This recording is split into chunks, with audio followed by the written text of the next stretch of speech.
Namaskar. Let us talk about non-violence today. First of all, we will look at universal dimension of the value, that is non-violence. Non-violence is a lot more than just refraining from physical force. It is sometimes called as peace from within. If we think about environment, other beings and ourselves as the three essential sets of relationship, then non-violence really begins as third harmony, where we try to eliminate any ill will we are holding towards our opponent. As all human beings have natural acceptance to peace at all times and places, the same applies to non-violence. Non-maleficence is one of the four fundamental principles of ethics. We have an obligation not to harm others. First, do no harm. That is what maleficence tells us, non-maleficence tells us. And corollary principles which comes out of it are: one, where harm cannot be avoided, what is to be done?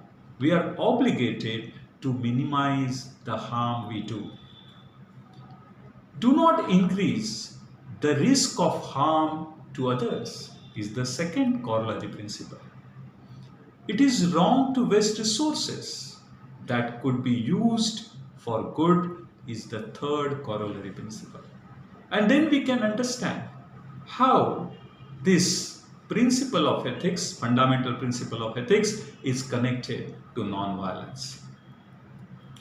As we go further, the experiential and spiritual dimension of the value, that is non-violence, we can look at a story.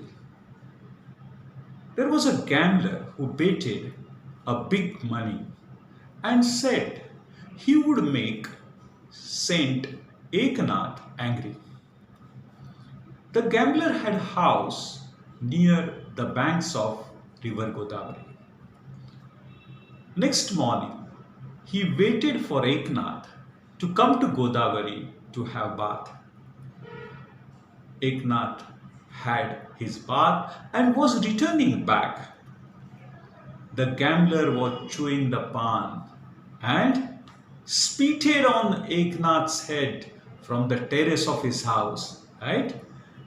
Eknath didn't even bother to look up to see him, nor did he shout at him, and he just went back to Godavari to take bath again.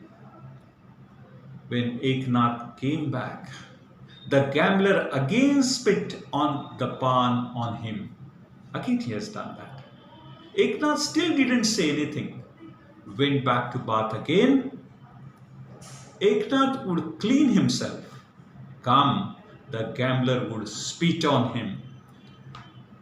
This happened several times, and by noon the gambler had finished his entire pan and was tired standing on the terrace and going on spitting. So that's what happened to the gambler.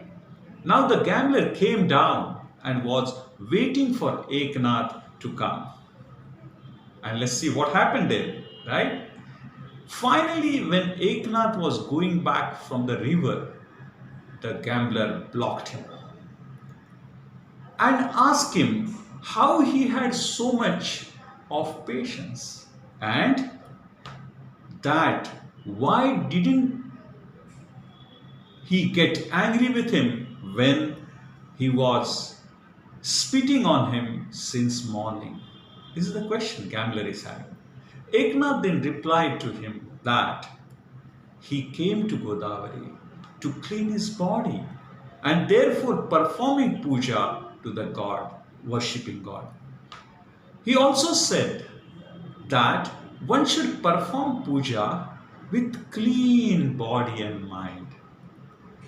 When he spitted on him, he only dirtied his body when the gambler spitted on him. So Eknath went back to clean it. He then said that if he had got angry and shouted at him, his mind would have become dirty, and that it would be even more difficult to clean his mind and than the cleaning his body. That is what Eknath has said. The gambler moved hearing this. Surrender to Eknath. Eknath, one of the most well-known saints of Maharashtra. When we look at the philosophical part of it, Mahabharata states, non-violence is the greatest virtue, highest self-control, greatest gift, best suffering, highest sacrifice, the finest strength and greatest friend, greatest happiness, highest truth and greatest teaching. That is how the Indian tradition is respecting non-violence. Let's go to the third part of the non-violence, that is harmony dimension of the value, and that is non-violence. Non-violence not just a tactic but a way of being, a way of living. It is the only way to unite deeply divided people and enable progressive movements and leaders of all stripes to fulfill their promise and potential. Convergence of modern science and the essence of the world's wisdom traditions shows the universe is conscious and purposeful. Humans are spiritual beings, and cooperation and collaboration are our natural ways of interacting. We have to embrace non-violence, not only as a social change, tactic, but as a way of life. Non-violence is the only power strong enough to move the heart toward this deep and revolutionary change worldwide. This harmony is within and among us to resolve the crisis of human image. We need to realize the urgency of non-violence for what? Resolving our personal and collective problems. Focus shall be on how to shift our narrative on a personal, everyday level and then integrate it into the very foundations of our understanding of humanity and community for our sake, for the sake of future generations, and the sake of non-violence itself. While talking to you, this talk, there are several references I have taken, and one of which is Michael Nagler's book, The New Story. Thank you so much. Thank you for listening to me.